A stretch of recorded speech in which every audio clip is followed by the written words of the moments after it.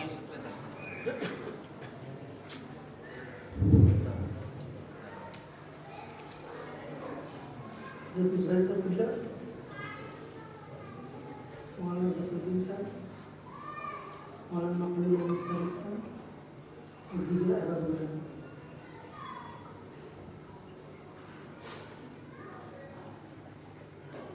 اسی عزیزی سے قبل اس اہم کنونشن کا انعقاد بہرحال یہ حضور حافظ ملت علیہ رحمۃ اللہ رضوان کی بارگاہ میں خراج عقیدت پیش کرنے جیسی بات ہے، اور اسی ضمن میں ہمارے بہت سارے احباب جو اپنی کاوشوں اور محنتوں کی وجہ سے کسی کامیابی سے ہمکنار ہوئے، ان کی حوصلہ افزائی اور مزید ان کی محنتوں کو چار چاند لگانے کے لیے اس مجلس میں جو ان کی حوصلہ افزائی ہوئی اس کی بھی ہم قدر کرتے ہیں، اور مزید کامیابیوں کے لیے ان کے حق میں دعائیں کرتے ہیں۔ آج کی اس تقریب میں میں اپنی گفتگو ڈاکٹر اقبال کی ایک شعر سے شروع کروں گا۔ ڈاکٹر اقبال فرماتے ہیں کہ اپنے من میں ڈوب کر پاجا سراغ زندگی، اپنے من میں ڈوب کر پاجا سراغ زندگی، تو اگر میرا نہیں بنتا نہ بن اپنا تو بن۔ بالکل یقینی سی صورتحال ہے کہ آپ میں سے جتنے بھی احباب یہاں تشریف رکھتے ہیں، کچھ تو ایسے ہیں جو بہت حد تک متعارف ہیں اور کچھ ایسے بھی ہیں جو نئے حضرات آئے ہیں، ان سے زیادہ تعارف نہیں ہے۔ البتہ میں یقین کے ساتھ کہہ سکتا ہوں کہ آپ کے من